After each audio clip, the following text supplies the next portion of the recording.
Fed Chairman Powell makes dovish noises. The bond market in turmoil again. High beta stocks also selling off. All that and more coming right up with RVDB guest Peter Boockvar. Peter, welcome back to Real Vision. Hi, Ed. Thanks for having me.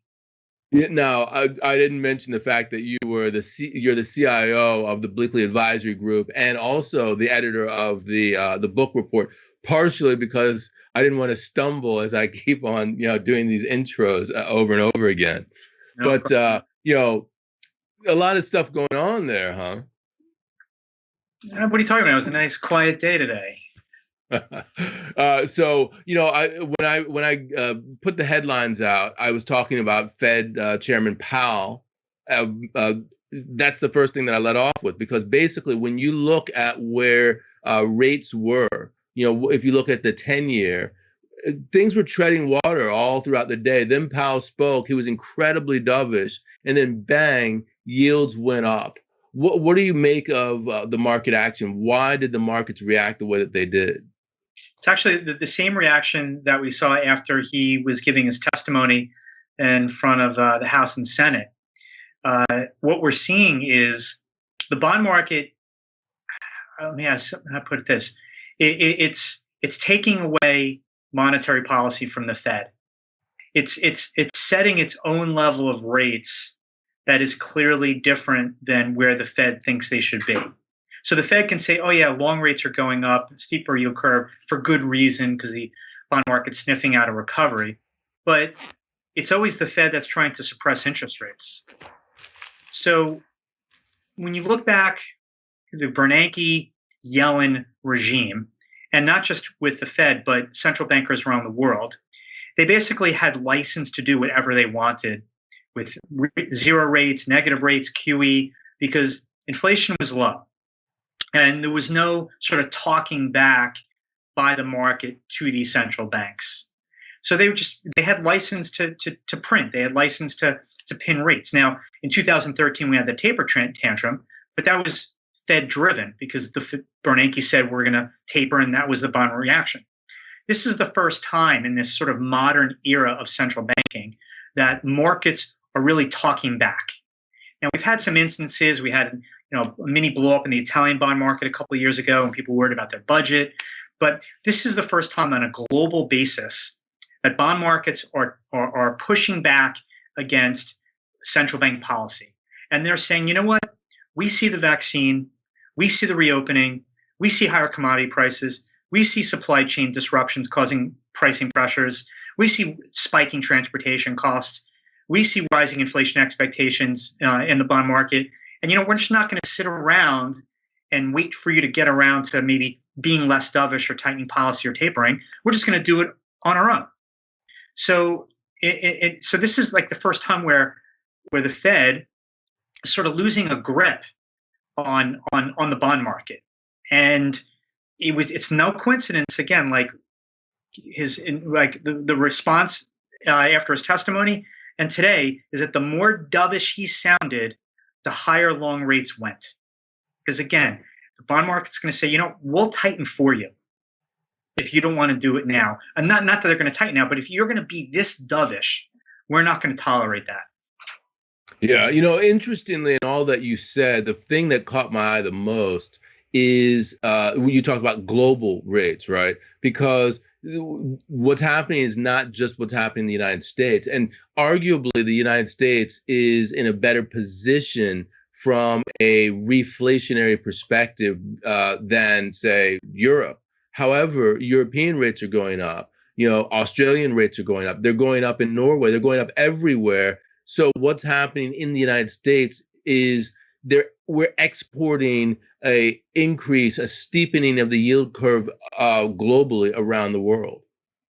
But it's also other bond markets around the world that see inflationary pressures in front of them as well. They see effective vaccines as well.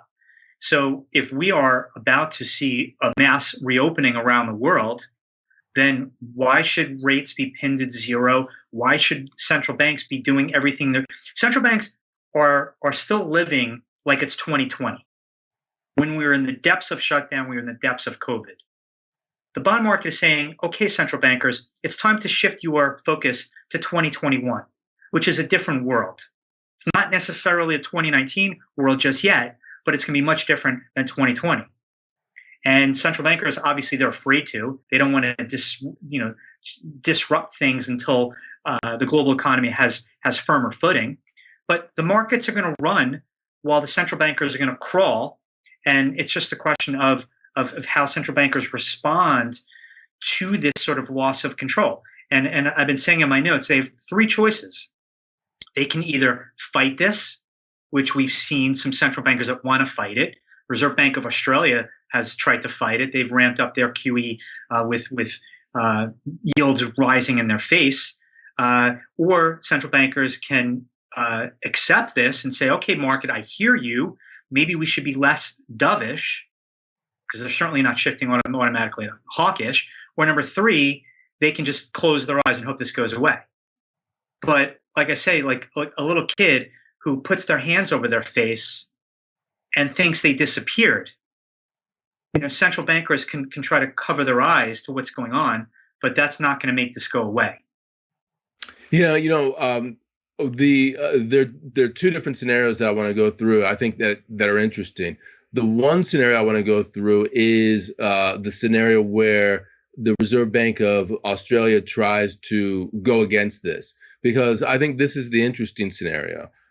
We all know that the central bank has unlimited firepower. If they want to, they can, print unlimited amounts of reserves and buy up assets like crazy and potentially pin those rates down. The real question is, if they try to go that direction, including the Federal Reserve, what happens next? Well, they damage the functioning of their market, like the Bank of Japan did, where you went days without seeing any trading in JGBs. Is that what you want at the end of the day? You want to just completely kill your bond market and damage it to the point where who knows how it recovers without a major dislocation? So they have to be really careful, because central bankers like to use the excuse that I'm going to buy bonds to improve market functioning. That was one of the excuses of the Fed, a year ago. Right. But the more they buy, they actually create dysfunction. They actually damage markets. So central bankers really have to be careful here. And what's ironic is that they can control the long end by being a little bit more hawkish about the short end instead of fighting the market. If central banks try to fight the market, particularly the Fed, I think they're going to lose. Now, it worked in Japan, of course. It's worked in Europe because they went negative. But trying to fight the market may work temporarily. But anybody that's seen central bank intervention in the FX markets over the many decades, typically fails. Right. Yeah. So what about the currency effect? Let's say that the Fed decides, what, we're going to do YCC, yield curve control. We're going to tell these guys we have unlimited firepower and we're going to cap these rates just like we did in the 40s and the 50s at whatever rate it is. Let's call it 2%. That's it. You can't get more than 2%. Otherwise, we're going to come in there and just you Bigfoot the whole thing. What happens to the currency in that case? It certainly goes south, particularly if inflation starts to go to 3 to 4 to 5 to 6, while the Fed has rates pinned. I mean, you can imagine Jay Powell's testimony in front of Congress if inflation really gets into the mid-single digits, and you have Congress people's constituency screaming and yelling, and you have baby boomers screaming and yelling. They got a real problem on their hands. And it's very easy for people to throw at, if rates go up, the Fed will just do yield curve control. It's much easier said than done. It locks them in to a policy that would be wholly inappropriate for higher inflation type situation. And it sets them up for a major problem when that YCC ends. Now, I'm not saying that they may not try this. I mean, but they're going to look at how other central banks have done. Obviously, Bank of Japan, it's worked because they own more than half the JGB market.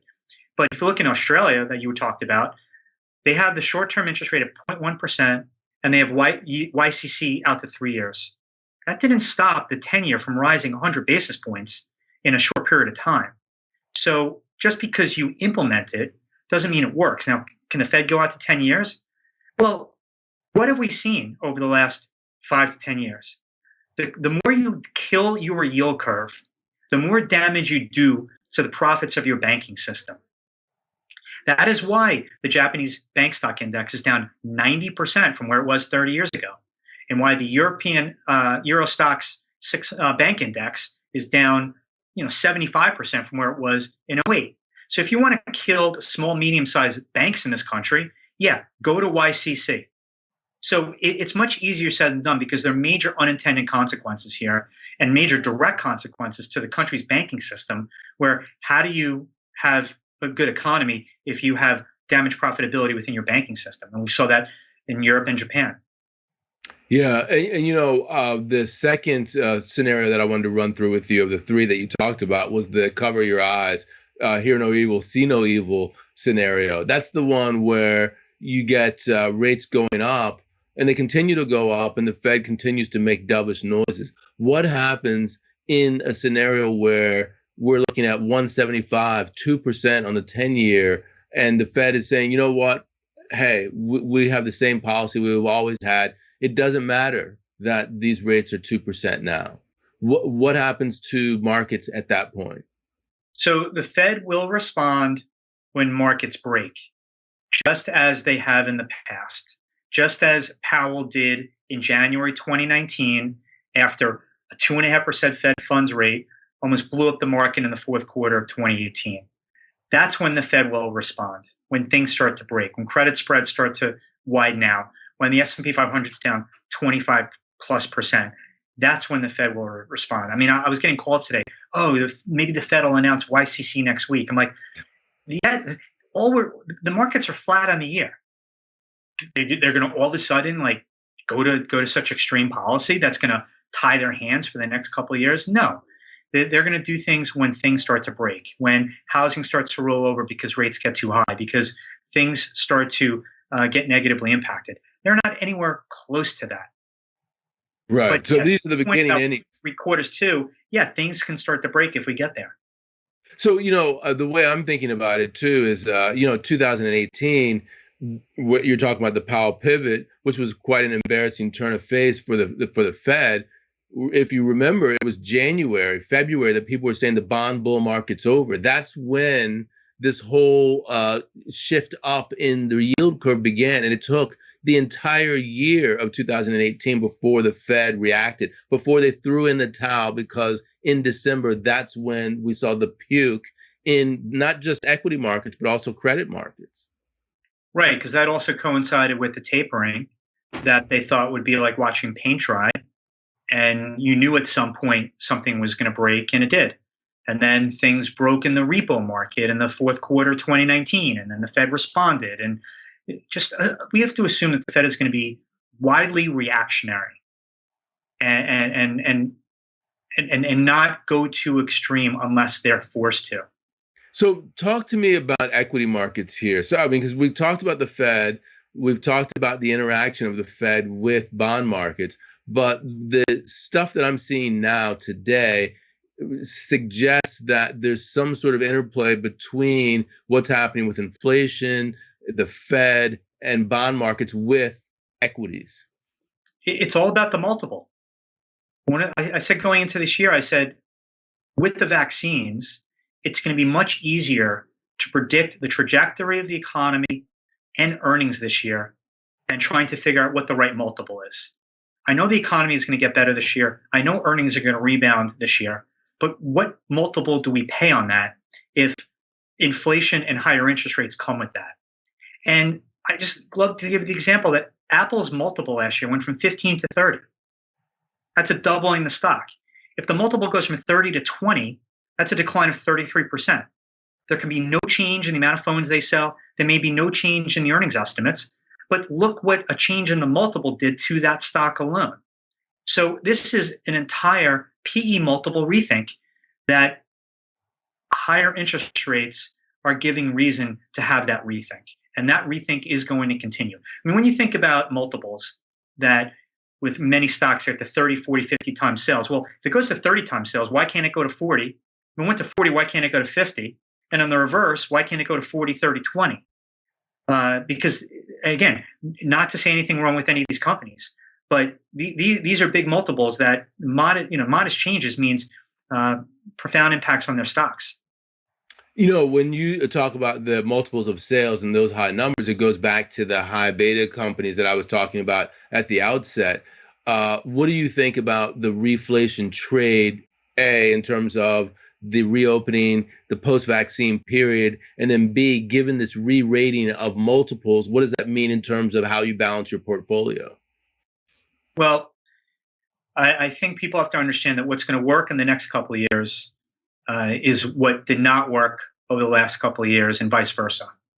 And what hasn't worked, over the last 5 to 10 years, is the commodity trade, is investing in international markets, and avoiding technology.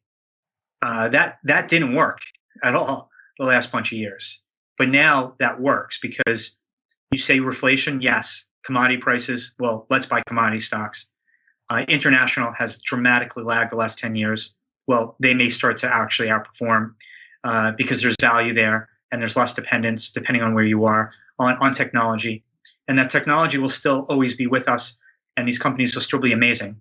But if there's a multiple rethink, as I talked about, then there's going to be re-rating on those stocks. So now we're at a level 153.7, I think the last time that I looked on the 10-year.